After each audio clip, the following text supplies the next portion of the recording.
So, if you think about the concept of how much the tobacco industry invested in the use of television prior to the consent decree, which came about in actually 1969 with the U.S. Code, the law, and was initiated effectively of the date January 1, 1971. Looking back into the history and the contracts and the various things that the United States had in the tobacco industry, the vesture, the investment, the amount of investment, the kinds of sophistication that the tobacco industry had to deal with these programs, which were sponsored, and look at the appearance of the the actual work that went into programming. Go back in time, and if you look at the early television programs, and you can even take radio going back into the 30s and 40s, but principally in television, because there's a law, and the codification of this is in the U.S.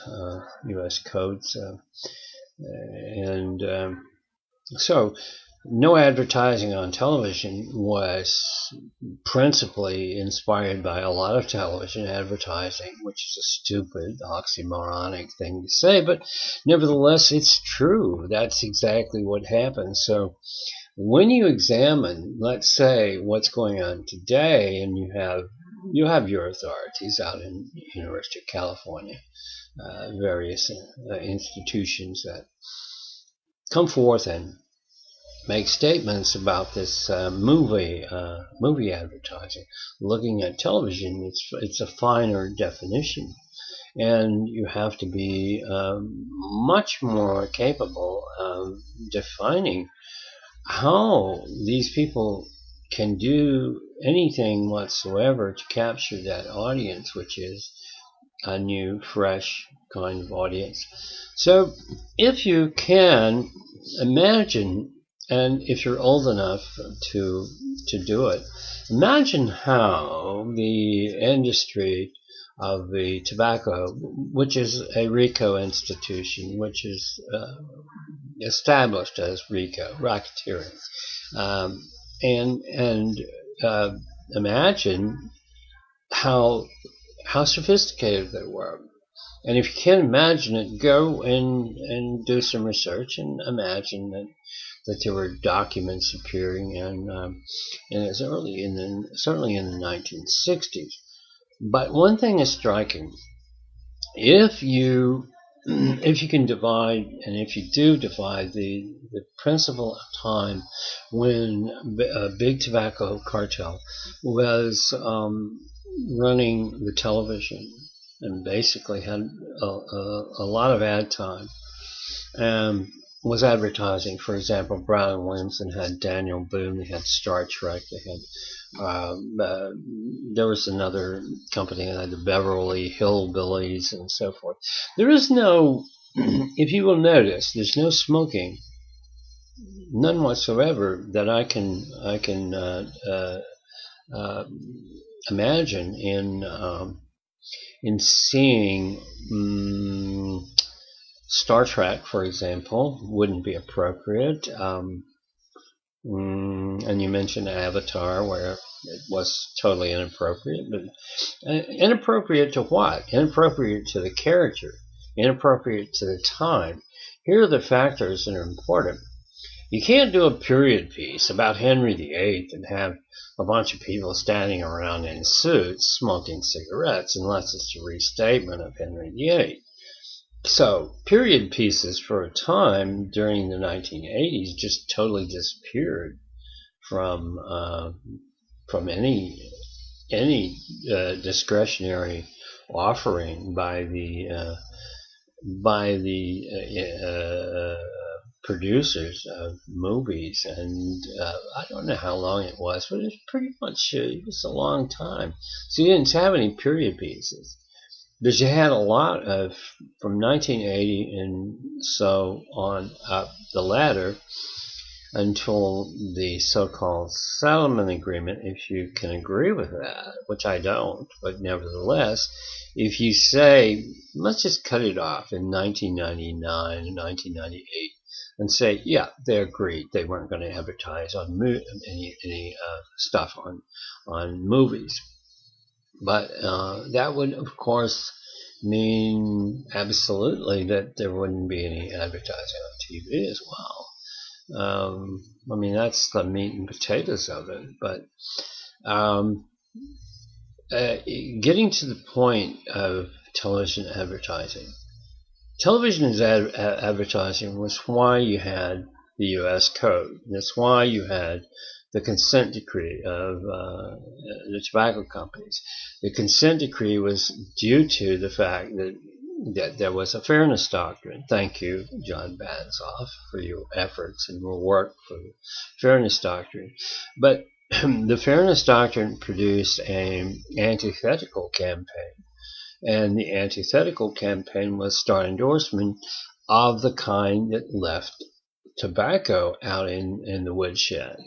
And when tobacco went to the woodshed, it went to the woodshed with stars like Yul Brynner. And Yul Brynner said, stop smoking, I'm dying. And that really hurt the industry. Those kinds of ads were very effective. And so it didn't take much for the Fairness Doctrine to revert and turn over this concept to the advertisers and say, well, if we don't advertise, we don't have to suffer these assaults by Yul Brynner and company and people who were doing effective ads. Of course, Yul Brynner died, so someone else took his place. But there was quite a bit of this antithetical smoking ads. So it wasn't so much that they consented by virtue of the fact that they really felt it was an important factor in television, but it was because they felt it was damaging, and damaging it was. And to the it inured to the lack of benefits and of cigarette advertising and sponsorship. Now, if you can disparage a product, and this is what it was, product disparagement, and frightening people enough, and I've noticed the CDC ads recently, and yeah, there's a little bit of a element of fright in that, but not enough to be profound. And if the CDC and the government has the money, it's not going to be very long until they stop having the money, and they're not going to produce anything, which is the way it works. On the other hand, let's say that you can go back and transform history and look at exactly what was produced between, let's say, 53, when television was young, and 55 at 6, 7, 8, 9, 10, 60, 65, 67, when Robert Kennedy was presenting bills on the Senate floor, and just before he died, of course. Not that tobacco had anything to do with that, but it's surprising how much effort he put into the television, anti-television programming and other events which were appealing directly to you. The enormous amount that Nielsen reports, and 45% of the audience at prime time is getting 43% was getting 42% of these were kids.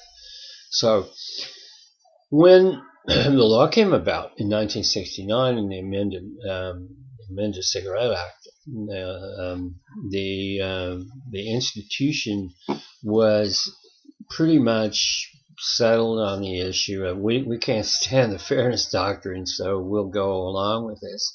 And on January 1, 1971, there wasn't any advertising. Now, here's another fixture.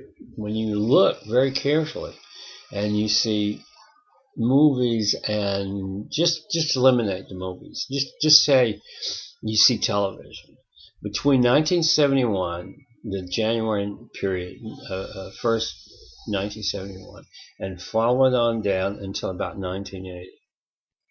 And just that period of time, look at the programming that was done there, and compare that programming and with the programming that had the right, through the no laws and no consent decree, between say 1960 and that period, 1970, 71.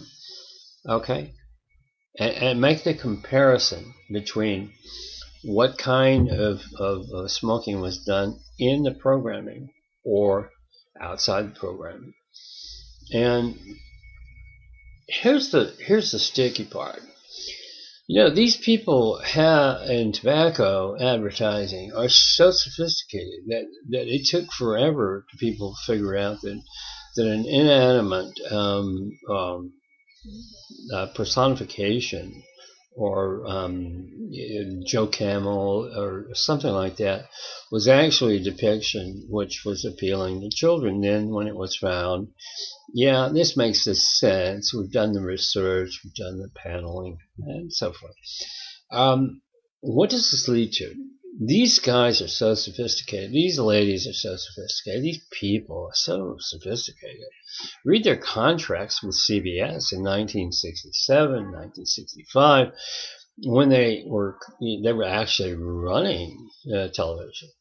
And so, what can you say to something like an AMC, American Movie Classics, which was American Movie Classics in 1980, and then it turned over and it rolled over into something else, and somewhere along the line, it's producing some of the most endearing programs, which have to do with Emmys and masterful achievements in directing and writing and art and so forth, and Breaking Bad, for example, The Walking Dead, for example. And the most significant example, which everybody seems to adore, love, find great pieces of, at least in America, a great example of American art. And it's a retro, so if you just analyze it along the lines of diagramming character and inappropriate, appropriate to the character, appropriate to the time, appropriate to the method, and so forth, Madmen fits the criteria for everything that's appropriate in 1965, 66, whenever it takes place, maybe earlier. And so, if it's appropriate to a character, and if you can fit it in, and I was watching, let's say, 8 minutes of Madmen, 8 minutes, and I had guessing about exposure time of what would amount to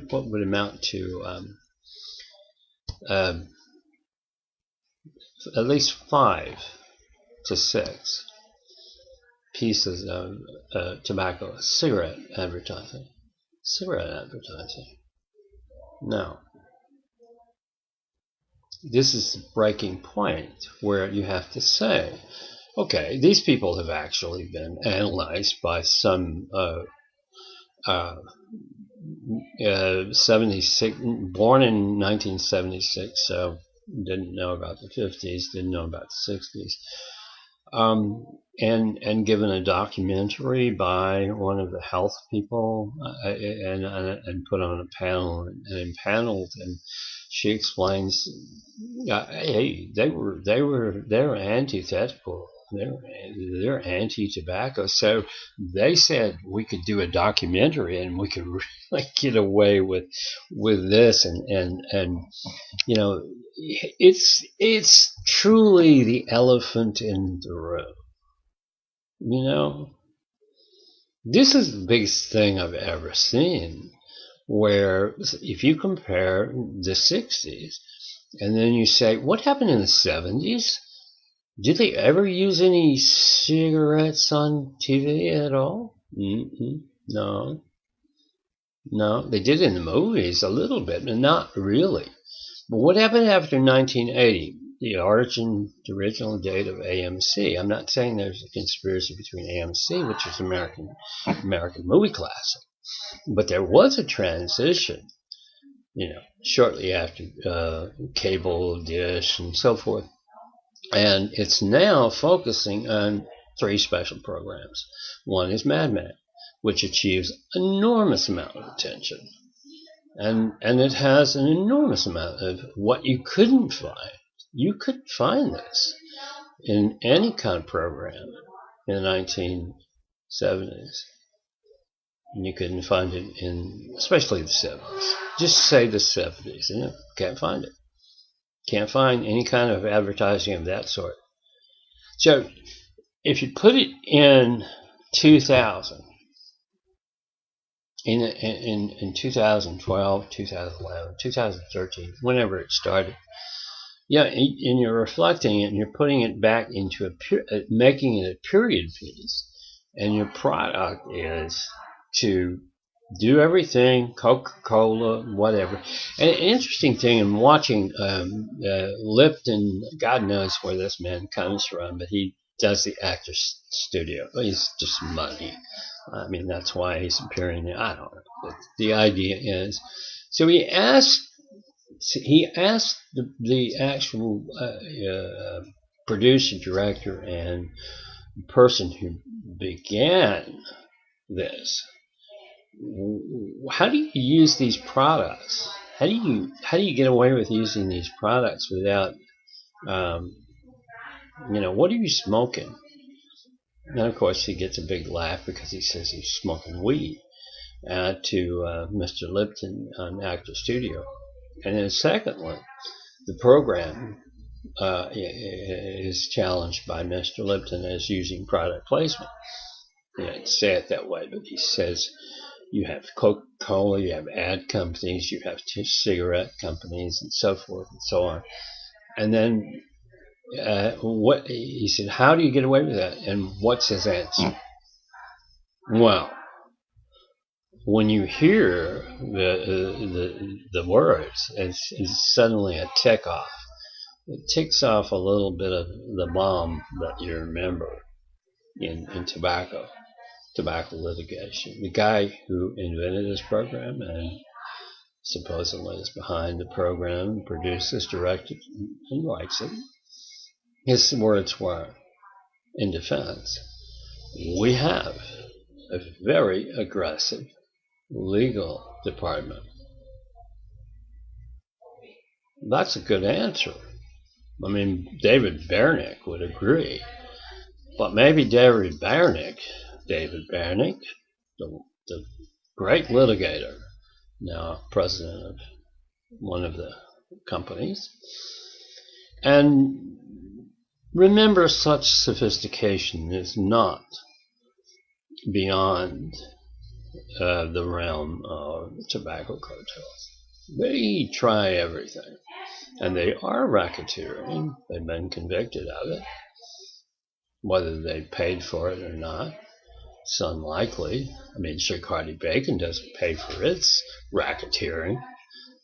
It was responsible for most of what the tobacco cartel did in research, so that's racketeering. And they found it out. My guess is that Madman, which is so popular, is a advertisement if you compare the 70s with what happened after the 71 decision and no advertising, look at what happens in the 1980s. And just as a test, imagine having anything to do with smoking within an episode. It just didn't happen. It didn't happen. So too in the 90s. Now, when did AMC begin? 1980. And when did it devolve into something else? Certainly over the years. From American movie classics to something else. Basically a television show.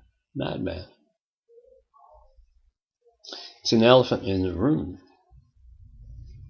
Which is the definition here. I see an elephant in the room. Now, what do you suppose is going to happen? Nothing?